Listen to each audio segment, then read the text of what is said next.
Уште еден осомничен, потписник на документи со кои се замижало на изгледот и условите на кабарето Пулс е приведен во истрагата, рече министерот Тошковски.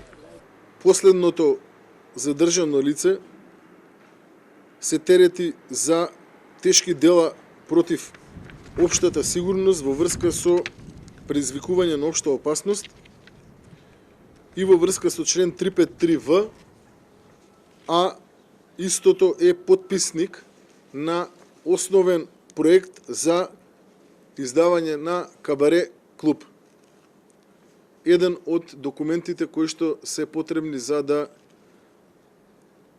еден кабаре клуб биде ставен во функција.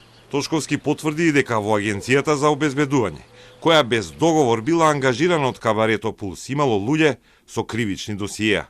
Но почнала и внатрешна контрола и обвинителска истрага и во полицијските редови.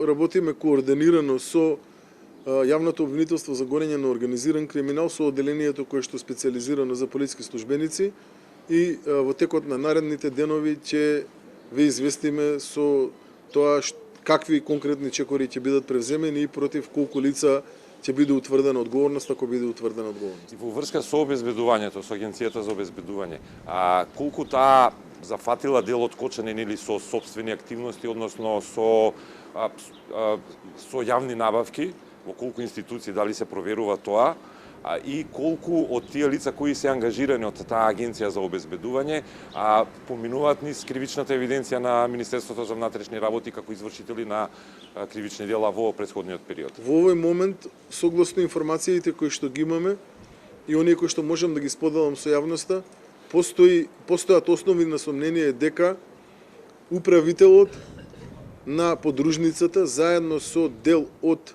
ангажираните лица имаат сторени одредени незаконитости кои што ќе бидат предмет на кривична постапка.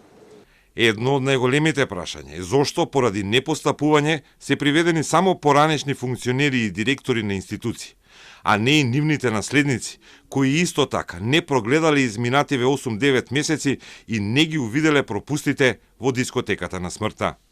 А што е со наредниот директор сега актуелниот, што дошол после него? Дали тој е опфатен или тој не е опфатен? Сите оние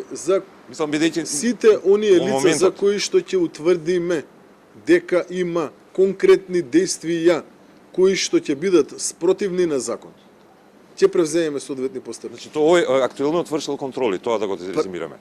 И надзор или не е вршил? Никогаш неправото не може да не доведе до правда.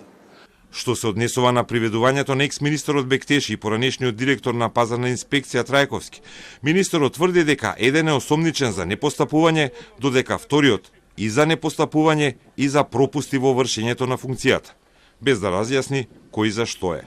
Но сите функционери се истражуваат за несовесно работење во службата.